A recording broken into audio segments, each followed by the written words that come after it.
Morning, everyone. So being an introvert by nature, I was told that you guys partied really hard last night, and we've had an empty room this morning, and it would be easy for me to facilitate this panel. Somebody lied to me, you guys didn't party hard enough. Okay, so my name is Nishen, Munnisunker. I'm the Group Head of Learning for Absa. It's a fairly new role that I've walked into. In terms of my background, very quickly, I've got a bit of corporate experience having circulated around banks. You'll find that when you get into the banking sector, you tend to move between banks. So that happened to you if you're in the banking sector. And I've got a bit of academic experience as well. So I spent a little bit of time at GIT, or the Institute of Business Science, and I used to head up one portion of the executive education side. So that's a little bit about me. And now we have to focus on the people that actually matter here today. And that's our stars from last year and stars of the future. So we'll always remain the star, right? Cool. So, well, let's start with the gentleman. We'll switch things around. Okay, Roger, tell us a little bit about yourself. My name is Wyllie. I'm studying Postgraduate Diploma in Accounting Sciences. Okay, perfect. I'm going to work at PwC next year, hoping to specialize in IT integration within the audit. And other than that, I love academics. I love the practical side of learning and expanding yourself in every way possible. That's pretty much me. Okay, tell us what you're currently doing, Roger. Just studying. I'm also learning programming part-time to try and, I don't know, pass the time, I guess. And accounting is going well. I don't refer to it as accounting honors, but it's actually just a postgraduate diploma. A lot of voters for a diploma. And that's pretty much it. We have 4 modules: auditing, taxation, financial management, and financial accounting. Okay, cool. You were saying something about PwC earlier? Yes, so myself and PwC, I met with the partners, I think just 2 weeks ago, and we were looking to integrate IT with audit, which is something that hasn't typically been done. So that involves programming and having half of your rotation within their IT department, taking upon IT-related projects, and then trying to find a way to optimize your auditing. Thank you. So let's shift on to the lovely ladies. Bernice? Good morning, ladies and gentlemen. I know you've heard this from your aunties, uncles, and mothers, but congratulations once again. You should be very proud of yourselves. My name is Bernice Mabaya. I'm a management consulting analyst at Accenture, graduated at the University of Pretoria with a BCom financial science degree. I'm very passionate about the growth of Africa. It's all very dear to me. So seeing you guys here is a great first step to developing the continent. Just like Roger, I do enjoy studying, and funny enough, my degree does not have much to do with what I'm currently working in, which is something I'm looking forward to touch on. But I'm thoroughly enjoying my job at Accenture. Okay, fantastic. Thanks so much, Bernice. Dineo? Hi everyone. So I think yesterday you guys made me. We partied a little, but luckily I woke up. So my name is Dineo Mogoru. I am a CIMA trainee accountant on my first year rotation, and it's a 3-year rotation. I'm a postgraduate diploma in finance from UJ. I graduated top 3 of my class.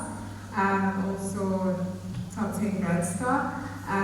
But I think the most fantastic thing about me was the recent trip that Absa took us to Kenya, and in facilitating trust and understanding between each other as not just South Africans, but as Africans. That we face the same challenges, and that we all have the same hopes and dreams, and that we should really look at Africa and solving African problems. Thank you so much. Okay, thank you. So let's get into it. What has the Green program last year been one of the top 10 actually been for you and for your career? So what has it done for you? I think it just offered introspection outside of the university bubble for me. So the work world is it's imminent, it's coming, and the only real way to get any head start is to first look into what you're about to explore. And so that's what Gradstar did. It gave me exposure that offered me skills, and those skills hopefully put me in good stead going into the future. For me, it was that Gradstar made me understand the benefits of taking the first step. I didn't realize this much earlier in my academic career, but moving on to Gradstar and the program that came along with Gradstar, it kind of sowed a seed in me that now I can apply in work and things to get done, but to be proactive in everything that I do. I think for me, Gradstar really put me in a very great position, but because before I even wrote my exams, I had 2 job offers waiting for me. On top of that, I got to be at GJFM, which I'd never been on radio. It was so exciting. I was like, oh, people are going to hear my voice. And they're going to hear me online. So it has also put me in spaces that I never thought I would be in. Being part of the top 100, I was invited to breakfast with the HOD of accounting, Prof. Marks. And I didn't even know where the venue is because it's so exclusive. So I was like, this is fantastic. But also just coming into the company and being known as a Gradstar really puts you at the forefront of talent and of being seen. And so that has been really fantastic for me. Thank you. Bernice, I'm going to pick a little bit on you. So just a little earlier on, you were talking about your role and your studies. Yes. And the incongruency in that. Would you like to expand on that a little bit? So I am a management consultant and this input products OG at Accenture. And currently, can you guys hear me fine? Yeah. Alright. I currently find myself in a project that involves tech-oriented work. I haven't touched it in my life. I haven't touched the program. But it's good for me because I run in a fast-paced environment. I get to learn quickly and it kind of builds onto my skills as well. But it doesn't mean that my degree has gone to waste. For me, my degree has taught me the fundamentals and the basics of finance that I can apply in the business I find myself. Okay, that's interesting. So just to pick up on that, they say that one of the future skills or the inability of what illiteracy is going to look like in the future is not individuals not being able to read, but it's those individuals that struggle to learn, unlearn, and relearn. So what you're really talking about there is the ability of not having to know a particular background and having to develop it very quickly. Exactly. But that leads us quite nicely into the segue around why we're actually here on the panel today, and that's to talk about trust in learning. So if we actually look at that, what exactly does maximizing trust in learning actually mean to you? So let's start with yourself today. I think for me, maximizing trust in learning and looking at higher institutions, it's really meeting the expectations set by students. You know, students want to go into university, get out of university, and really feel like they're empowered individuals. They don't want to come out and feel like, now I'm in the working world, but the skills that I have and what I've learned cannot really be applied. So it's about meeting that expectation, and I think that's what trust is about, meeting the expectations that you have set. Bernice? For me, it's a thing whereby most students find it very difficult to adapt to something they're used to working every day, consistently, day in, day out. But in the working world, it may not always be the case. And trust in learning is, once you're in the workplace, feeling that what you invested in your academics has not gone to waste. But it does not mean that because you're not applying the knowledge you gained in university or your postgraduate studies that you are not doing anything with them. Because you'll find that they'll kind of pop up in very unexpected areas of your work life. And also, going to the university and studying teaches you a lot of discipline as well. So it does kind of teach you how to develop your soft skills and apart from your intellectual skills. Okay, Roger. I agree definitely with Bernice and Dineo, and I also feel that there's also a very fundamental aspect in order to maximize trust in learning. Quite often the syllabus is very credible with many benefits, but students don't respect the system. And you can't trust a system if you don't respect it. And how do you respect a system? You first understand the bigger picture, its long-term impact, and how it's going to affect your life. So, for example, let's use maths in high school. I think the most popular protest was that trigonometry was never used. But it's not about understanding that, it's more about understanding that trigonometry teaches critical problem solving skills. And the standard of a person's life is directly correlated with problem solving. If you solve problems adequately, then you can be happy. So I think in order to maximize trust in learning, you have to control the narrative, people's perspective, and you have to show that they respect respect the system in order to trust it. So that's interesting. We know in South Africa that our universities are not necessarily prepared to produce the delegates or the candidates that we need for the workplace of the future. And again, I say South Africa, but let's be honest, it's across the globe. A lot of universities are struggling with preparing the future workforce. So where does the trust lie there, or where does the ownership for learning actually lie? Well, quite often a degree doesn't represent what you're going to do in the workplace. Instead, it's just a certificate that states that you have work ethic, and that employers can trust you to get the work done. I heard from an engineering student a while back that they only use 10% of what they learn. But what the degree does is that it shows that when there's hardships, they will overcome it, which means that they can be trusted by the employer. I think, unfortunately, a lot of the responsibility lies with us. We are a generation that is very much exposed to the internet and other social media. So it's kind of the ability to take action to learning outside of the university. Just for instance, the fact that the Gradstar was here today, it's not by luck that they found themselves here. The university did not force them to be here. They had to make the decision to work towards something. Okay, thank you.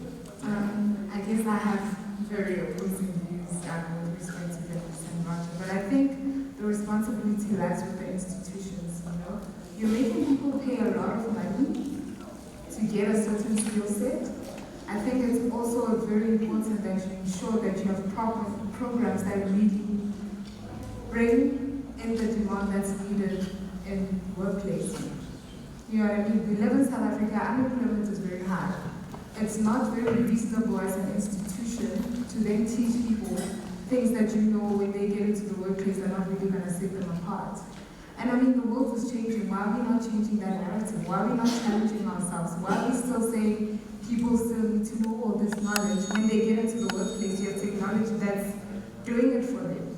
Why are we not really challenging the narrative of what study means and what learning means, and really challenge how we're learning and how we study? So I think it really lies with, it's both, but I think also institutions need to take that ownership and responsibility to say, we've been doing this for so many years, but now we're in a different state. How are we really becoming innovative as an institution of learning and ensuring that we meet the demand that's there for the workforce? So that's interesting. You've got two opposing views. There's the internal view that learning does sit or reside with myself, and there's the view that the accountability should lie with the institutions as well, because we pay a lot. That's interesting, but I heard you also say something else about what does learning actually mean. So I'm going to talk a little bit more on that, and I'll start with yourself. Dineo, what does learning actually mean? I think learning for me is really acquiring knowledge that you can use to be more innovative and to actually develop solutions. So for me, learning is about being able, of course with experience, but it's also knowledge. So it's about just being able to acquire the knowledge that you can actually use for something. Because then again, if you're learning a skill set that's not needed, are you really learning? Are you really being productive? Are you really doing something about it? Again. For me, I'm going to sound a lot like an Accenture baby, but for me, learning is receiving information and processing it in a way that benefits you and your environment. Education and tertiary education, for me, is a privilege. So I don't think it's the institute's responsibility, because considering it's a privilege, you have to ask yourself, I'm receiving this information, I'm receiving this knowledge, what am I going to do with it? Because to think that the institute is responsible for my outcome is kind of like saying that I am going to sit here today, I'm going to listen to what you have to say, get good marks, and get my degree, and then I'm out. But it doesn't tell me what's going to happen to me the next year. And it kind of creates an independence that shouldn't actually be there, because once you're outside of varsity, you won't know what to expect. Thank you, Bernice. Roger. I think it's an interesting debate, and I 100% agree with Dineo and Bernice. When it comes to learning, I think that learning is about developing brain power. The reason I say that is because we we've got a rapidly changing, very versatile world that we live in. So I'm not sure if we can realistically expect learning to adapt to this rapidly changing world and always keep up, because then I think our university fees will just skyrocket. And yeah, we can't let that happen at the moment. I want to tap into your minds and understand, what does a learning journey mean for you? Anyone this time would like to go first? I think there's knowledge everywhere. It's just about your willingness to accept that knowledge. So reading, just being amongst many like-minded, intelligent people, such as those in this room. There's learning there. There's learning in nature. There's learning in serenity and everything. So I just think it's more about your willingness to intake the information. Yeah, I agree with Roger, and I would like to add on to that by saying that learning for me comes from being curious. I may not necessarily know where I want to go or what it is I want to do, but I know I want to be doing something. So it's looking for that something that along the way I gain knowledge on whatever it is I'm looking for. Okay. I'll pick on you a little bit more just now. Dineo. I think for me, learning, like I said, yes, we have to hold institutions accountable, but it's also, like I said, it's a balance, and it also comes from yourself. So for me, it's always been, my learning journey has really been me challenging myself all the time and always saying, but why do we do this, or why do we do that? I'm that annoying trainee who's just always, why is the system like this? But who built it like that? Why would they do that? And how do we improve on it? So it's always asking the question why, I think, in everything that you do, and owning accountability of your job. Okay, no, thank you. So I'm going to come back to Bernice, and then the other two can prepare, but I'm going to ask you, what is your learning plan? So picking on this learning journey, learning is all around you. Have you sat down and had a view of what you want to kind of achieve in the short term versus the long term? And what does that plan actually look like? I have, and to be honest with you, my plan was very much influenced by my mother. But considering that I studied finance, it was only natural for me to follow that route. So just like Dineo, I'll be going to pursue my CIMA after my postgraduate studies. And then if I'm feeling really brave, I'll do my CFA. But outside of that, being in the work environment now, in a space that always seems to be something new, something different each and every day, I will most likely like to start something different. Very recently, I was thinking about starting a degree in computer science, and then I laughed at myself. We'll see in due time how that goes. It'll obviously shift with everything that I'm encountering at work and what I think I may need in the next 5 years in the working industry, or if I still want to be in corporate, if I want to start something on my own, it depends on that. Okay, thanks. Very wise words there. Roger. My plan at the moment, obviously I'm going to PwC, I'm going to be a trainee there, and during those 3 years I'm just looking to upskill myself to the largest extent. I'd like to prepare for the future in order to grasp it, and the only way I see that occurring is by developing programming skills, computer skills, all of that, which typical auditing would not grant. So that's why I'm going to try and have my IT rotations within the audit department. And once I finish my traineeship, also I'd like to start my own thing and see where it goes. There's no way of knowing what the future holds, but all you can do is prepare for it and then hope that you see the gap. Okay, thank you. For me, I had a very interesting conversation. I think 2 months when I joined Absa, I remember I spoke to Sarah Hees, who's the head of finance there, and we had a very interesting conversation, and I was telling her, look, I'm a trainee, what accountant would you like to have? Like, so once I'm done with my 3 years, what sort of accountant and what sort of skills would you want me to have? And she said, the accountants of the future are fungibles. So it's fun and agile. So being able to move around, but also still keep a great spirit about yourself. But she also mentioned that one of the big things that we have in accounting is IT is really merging with accounting. So if you are an accountant and you have IT skills, that's really a fantastic thing to have. So I registered myself on like I don't know if you guys know Udemy, and I registered myself on the CQL course, which I'm still busy with, because I really want to gain that accounting, that IT skill, because I do see that it's quite significant. So my learning journey has really been about speaking to seniors and speaking to people around me to say, what sort of skill set do you think is quite important? How do I improve on myself? Very, very key is that a lot of us don't like feedback, but you need it. A lot of times I sit with my manager and I say, how do I improve myself? What would you like to see me do more of? And things like public speaking, which I was quite nervous about, but I joined a Toastmasters to improve my public speaking, because as an accountant, I'm meant to also sort of sway business partners as to why do we make decisions we make. So it's all about speaking to people around you and learning what sort of skill set is really, really important. So my plan is really that, as you go, you speak to the people that are influencers and say, what more of me can I do? And you develop yourself. That's interesting. So as young stars entering the corporate environment, either entered or entering, like many of you, tell me, what's your expectation of the organization in your learning journey?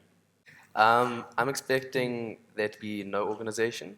You're getting paid, and because of that, a lot of people they don't continue with their professional development. So in terms of organization, I know it's a requirement for a registered auditor, but I don't think there's going to be much push on it. It's more of a tick in the box. It's completely up to yourself to learn, I think. Okay, thank you. Driving your own learning journey. As I agree with Roger, it's important to drive your own learning journey. I think it's also kind of important that the organization you're working with encourages you to pursue this learning journey, because if there's no incentive for me to do it, there may come a time that I feel I don't need to, I'm doing well at work, I'm being promoted, I don't need to actually go on and pursue my learning journey anymore. So for me, a company that is also invested in your personal aspirations is admirable. Okay. I think when you speak of learning journey, for me, my expectation coming in to learn was to really be challenged. I wanted to be in an environment that was dynamic, that was going to challenge me, but also have the support system that was going to be able to allow me to be where I need to be. For example, at Absa, I'm on the CIMA program, which is a 3-year program, and during that period, I'm meant to study and pass all my exams. And the great thing about it is you're in an environment that really supports that. I have mentors, I'm given a mentor, I have a buddy. And on top of that, they pay for all your studies and they ensure that what the rotations you're in are very well linked to the modules that you study. So for me, that's fantastic. You're in a program where what you're studying is what you're going to be writing about. So it's kind of very supportive in that way, but it's also quite challenging. You're in a dynamic, you're doing rotations in different divisions, meeting people with different personalities. So it has really exceeded my expectation of what I wanted. Thank you. So there's different ways to learn, right? There's different platforms, different methods. Either it's practical learning, online learning, learning from your peers. I'm going to pick on online learning as an example. And how is that enabling trust in learning? And the reason I ask this question is you have Wikipedia, and you ask any academic, they hate it. But you ask any student studying, and they'll tell you, I Wikipedia'd something and I got the information. But Wikipedia is a collection of knowledge where individuals contribute their pieces to this learning piece of knowledge, right? Where's the trust placed in that? How do you know that that's safe, secure information that you could actually be using to build your knowledge base? So does that stimulate trust in learning? So let's talk a little bit about that. Does technology actually enable trust in learning? Bernice. I personally love online learning because it gives you the opportunity. I'm currently learning Korean online, and I'm enjoying it. In terms of trust, I think that it's always good to compare the knowledge you're receiving with other sources as well. Okay, that's interesting. I think for me, really, online learning teaches us one thing, to be critical of the information that you get. Because you are getting information from different people, and some may be true, some may not be true. You're getting opinions or facts. It really teaches you to really decipher as to what's important, what's not important. So it's a critical skill set. Does it enhance trust? Um, I don't know. I actually don't know if it does enhance trust or not. But what I do know is that it challenges the traditional model of university where everything is the right answer. It really makes you question whether, is it the right answer? Is there an answer to this? So I think I'm not sure about that one. Stretching your inquiring mind. Okay, I like that. Roger? I'm going to touch on two things. Firstly, I think online learning is essential in propagating the future because you see very accredited universities such as the Ivy Leagues, Harvard, all of that, and they have a 5% acceptance rate. And that's not because they're trying to maintain that acceptance rate. It's just because they don't have the structure to do so. They don't have the campus space, any of that. And Harvard, I know that they are offering free courses to those who would like to learn, but they don't offer certificates. So in terms of propagating the future, I think online learning is important because it's going to give access to resources that people previously did not have. And then in terms of trust, I know that right now a lot of courses are authorized by universities and they're looking to become accredited by universities, which means that you can then get an actual degree through online learning. And I envision in future that it will be trustworthy enough to offer a degree, and brick and mortar learning may be outdated. I see people completing their undergrad through online learning and then physically learning on campus their postgraduate studies when they need interaction with lecturers. That's interesting. So you're seeing a shift from an undergrad environment to more of a postgrad environment. Yes, because quite often there's 500 students in a lecture hall, so they will not get much contact with lecturers. So what's the point of even going to the lecture hall when you can just watch the video? Very interesting. I'm going to pick on something just now. Bernice, Just to add on what Roger said and going back to what Dineo had previously said, is that I think universities, a lot of prominent universities, are also understanding the convenience of studying at home now. For instance, I saw recently that MIT does offer certified courses on Udemy, I think it's called. So it definitely is the way going forward. it provides access to those that previously wouldn't have had that. Yeah. Oh, fantastic. We've spoken a lot about this future of learning. We've spoken about corporates. What do you think the future environments or the competency sets future environments will require? So if you had to walk into a work environment, there's a basic set of skills versus skills that the organization needs to succeed in the new environments. Do you have a sense of what are some of the skills or the competency sets organizations of the future will require? Definitely, I want to just say IT skills. I mean, technology is sort of taking over our lives in every way. So you do want to get into the forefront of the technical space and understanding, especially in accounting, and understanding that. But I think also what becomes key is when you have sort of robotics doing the manual stuff. And people think this is like far-fetched, but it actually happens where the IT department will develop a tool or robotic that can do your job, and the next day you basically fired or moved around. So it's very interesting. So the big thing that really comes out is that you need to be a relationship builder. Relationships become prominent. Being able to work with people becomes prominent. Being able to think and challenge ideas become prominent. Being able to be innovative becomes a very important skill. So critical thinking, IT, in my opinion. Okay. I think emotional intelligence is also very important. Our CEO did say that there was a value of 5 trillion rand to be unlocked in the fourth industrial revolution in South Africa. And for many, it's worrisome because they're thinking, what's going to happen to my job? What's going to happen to my family? And emotional intelligence will help you understand how to use the skill set that someone has whose job is going to be replaced and use it in a different area. Change is never easy. So it's important to understand how you can actually add value to this person's life without making them feel like they've been stripped away of everything. Okay, interesting. Roger? I think when looking at competencies of the future, you're going to have to look at the redundancies of the future. And AI is going to make a lot of jobs redundant, a lot of competencies also redundant.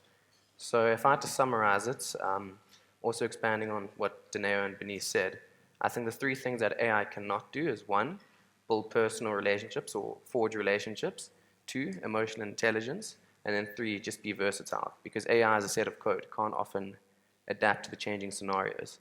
And versatility, I think, is probably the biggest, because if you're at the top, you're never going to be able to keep up with the rapidly changing environment. So all you can do is just be versatile enough to accept it and then allow it to work for your own advantage. Fantastic, I love that. So there's this balance between having the technical ability to succeed in the environment versus some of the softer skills that we need. And I think we so often forget that we keep on hearing about the fourth industrial revolution and it's always focused on technology.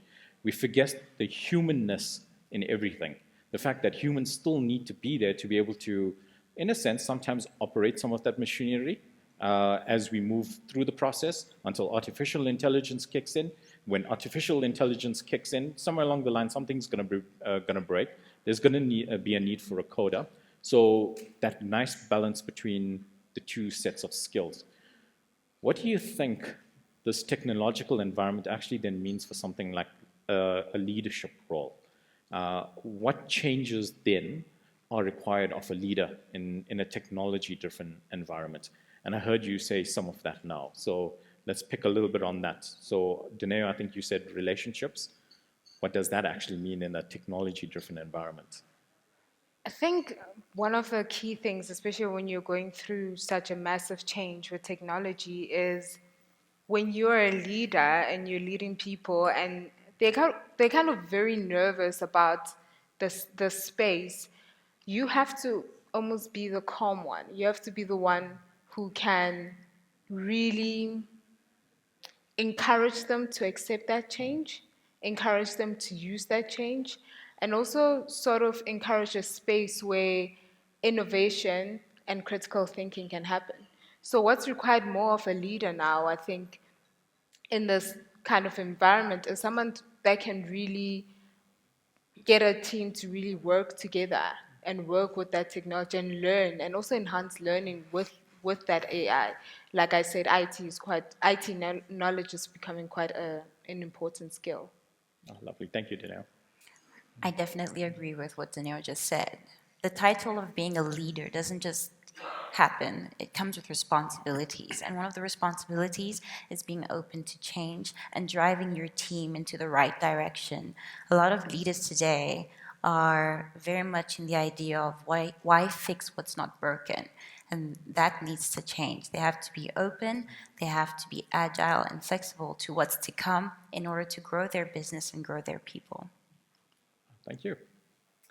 Again, completely agree with Bernice and Dineo. I think that leadership is going to entail also understanding a bit of everything.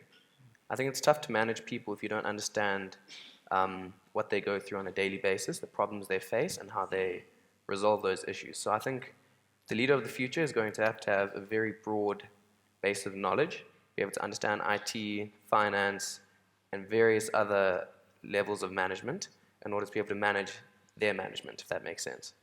To be at the top, you have to understand the problems that the organization faces and then respond to them and be able to evaluate those problems. Oh, fantastic, thank you. I think that's been some interesting commentary coming through from our future stars, our past stars. Thank you so much. But I think, the lights are getting a bit hot here on the stage. So let's start rounding up the panel discussion.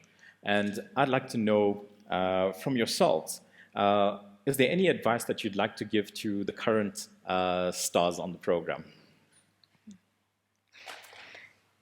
Okay. Roger, you can. Well, coming up in a South African context, I think the biggest thing that you can do is understand our past, understand the context in which we were brought up, to ensure that the mistakes of the past never resurface.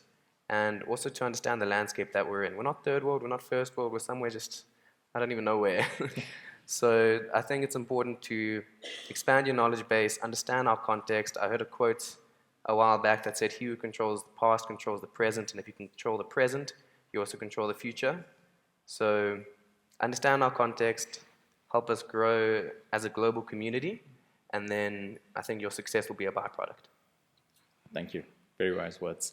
Bernice? I have a cheerleader soul, so I'm going to sound very bubbly right now, but to say that don't let anyone put you in a box. Obviously, make responsible decisions, guys, please, but do not let anyone put you in a box. Your dreams are valid.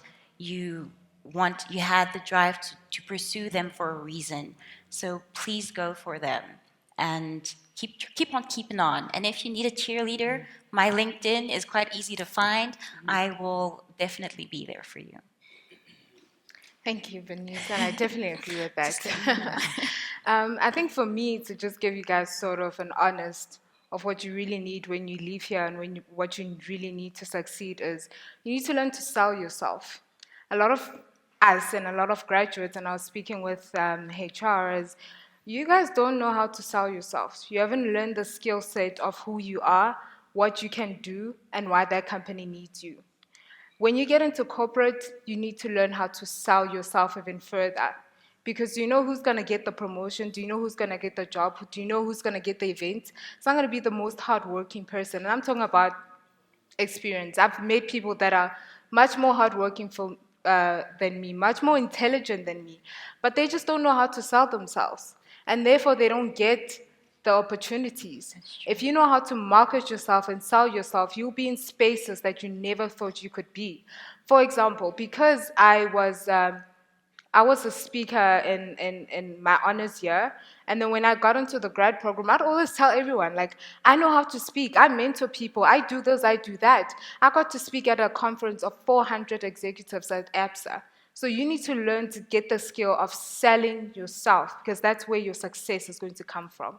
Thank you. Those are some really, really wise words. And I think, you know what, our panel deserves a hearty round of applause.